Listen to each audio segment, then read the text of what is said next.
20 તારીખે વાજતે ગાજતે ડોનાલ્ડ ટ્રમ્પની શપથવિધિ થઈ ગઈ. હવે શું? અમેરિકામાં રહેતા નોન ઇમિગ્રન્ટ ઇન્ડિયન એટલે કે ગેરકાયદે રહેતા ભારતીય પ્રવાસીઓનું શું? ને એમાંય આપણા ગુજરાતીઓનું શું? મોદીના ભાઈબંધ ટ્રમ્પ મનમાં ઝેર ભરીને બેઠા છે કે આવા લોકોને પકડીને ઘર ભેગા કરી દેવા છે. અમેરિકનોની સહાનુભૂતિ મેળવવા તેણે આ મુદ્દાને ચૂંટણીમાં હથિયારની જેમ ઉપયોગ કર્યો હતો. એટલે ટ્રમ્પ સખણા બેસવાના નથી, પણ સસ્તા ભાવે કામ કરતા દાહડિયાઓને એમ અમેરિકામાંથી કાઢી મૂકવા એટલું સહેલું પણ નથી. છતાં કોની ઉપર પહેલી પસ્તાળ પડવાની છે એ તમારે જાણી લેવું જરૂરી છે. જે લોકોએ અમેરિકા છોડવું પડશે તેમનું એક લિસ્ટ તૈયાર થઈ ગયું છે. આ લિસ્ટમાં 17,940 ભારતીયોનો પણ સમાવેશ થાય છે કે જેઓ અનડોક્યુમેન્ટેડ છે. તેમની પાસે અમેરિકામાં રહેવાના પૂરતા કાગળિયા નથી. સ્થાનિક સત્તાવાળાઓએ અવાજ ઉઠાવ્યો છે કે જો તેમને અમેરિકામાં કાયદેસર રહેવા માટેની મંજૂરી મળી નથી તો તેઓ હજી શા માટે અહીં પડ્યા પાથરિયા જોવા મળે છે. ઇકોનોમિક ટાઈમ્સના રિપોર્ટ્સ અનુસાર યુએસ ઇમિગ્રેશન અને કસ્ટમ્સ એન્ફોર્સમેન્ટ ICE દ્વારા ડેટા એકઠો કરવામાં આવ્યો છે, જેમાં 14,45,000 લોકો છે જેઓ અમેરિકામાં ફરવા આવ્યા હતા અને ગેરકાયદેસર રીતે રોકાઈ ગયા છે. આવા બધા જ લોકો ઉપર તલવાર લટકે છે.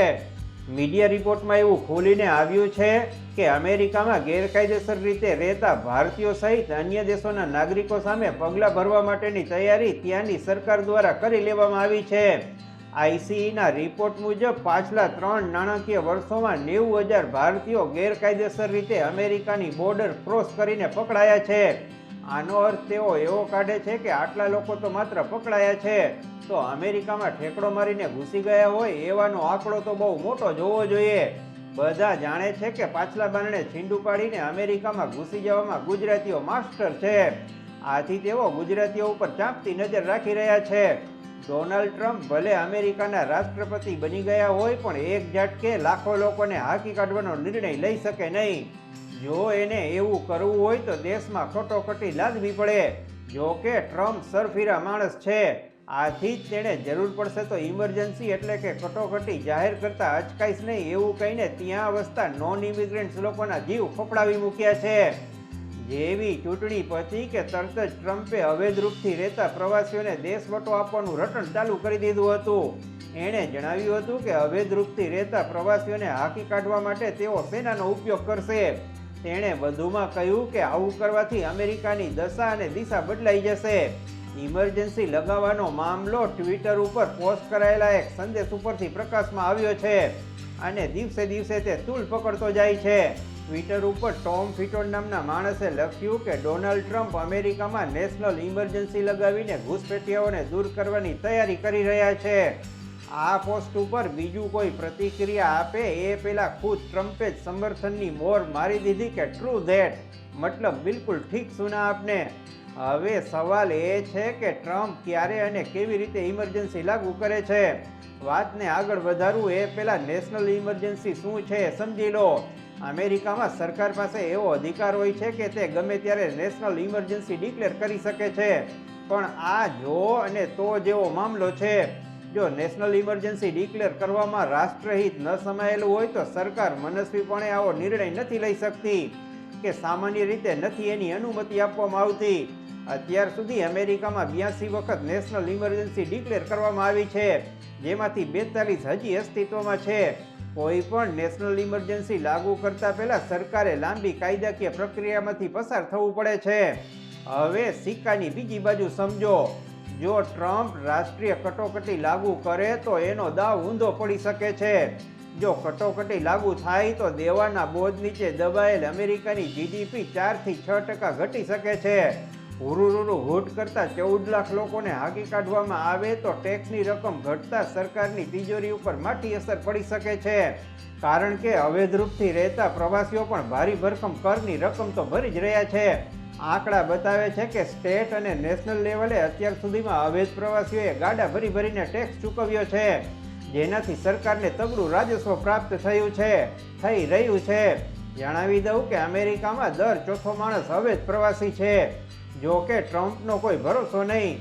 તે એક તકલગી સ્વભાવના માણસ છે.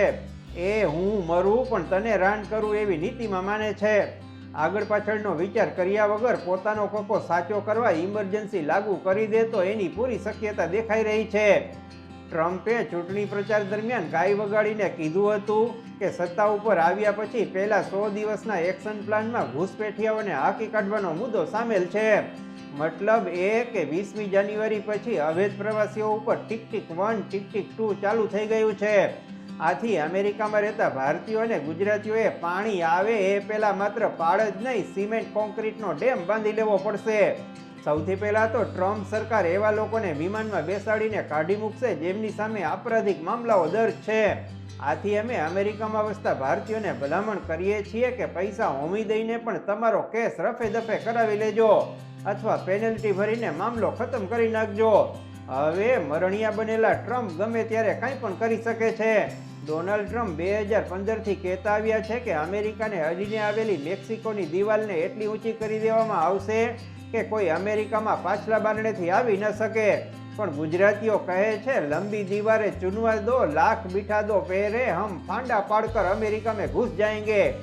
કોઈ પણ દેશની સરકારને અવૈધ પ્રવાસીઓને રાતોરાત ઘર ભેગા કરી દેવા સહેલા નથી. આપણે વર્ષોથી બાંગ્લાદેશીઓને હાંકી કાઢવાની વાત કરીએ છીએ પણ એવું બન્યું નથી. બાંગ્લાદેશીઓથી ભારતને નયા પૈસાનો ફાયદો થતો નથી. છતાં 30 લાખ કરતાં વધારે બાંગ્લાદેશીઓ ભારતમાં છે. જ્યારે અમેરિકામાં રહેતા ભારતીયો તો અમેરિકા માટે દૂધની ગાય સમાન છે. તેઓ ઓછા વેતનમાં કામ કરે છે. પૈસાની લાલચે શનિ રવિ દરમિયાન પણ વૈતરા કરે છે.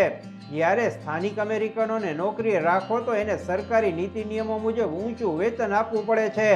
વળી તેઓ વીકેન્ડ દરમિયાન કામ કરવાને બદલે દારૂ પીને સૂઈ રહે છે કે પછી કેસિનોમાં અઠવાડિયાનો પગાર વાપરી નાખે છે.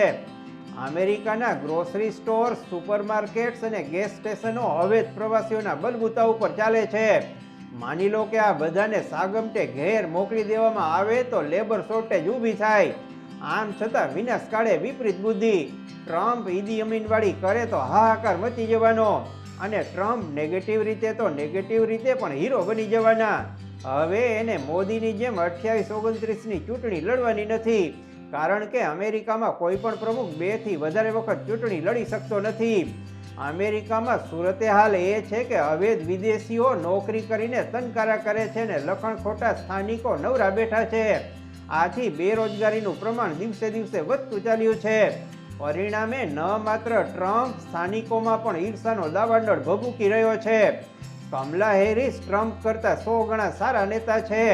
છતાં અમેરિકન પ્રજાએ નોન ઇમિગ્રન્ટ્સને પાણીચું પકડાવવાના મુદ્દાને ધ્યાનમાં રાખીને ટ્રમ્પને ગાદીએ બેસાડ્યા છે. હવે અમેરિકાની જનતા પણ ટ્રમ્પ ઉપર દબાવ લાવી શકે છે. કેમ તમે કહેતા હતા ને કે હું જીતીશ તો વિદેશીઓને આપણા દેશમાં નહીં રહેવા દઉં, તો થાવ માટીને બોલ્યું વચન પાડો. મોદીએ 2014માં બધાના ખાતામાં 15 લાખ રૂપિયા જમા કરાવવાનું કહ્યું હતું. પછી એ તો એક જુમલો હતો એમ કહીને ફેરવી તોડ્યું હતું. ટ્રમ્પ પણ એની વાતને જુમલો કહીને ફગાવી દે એમાં જ ભલાઈ છે. નમસ્કાર.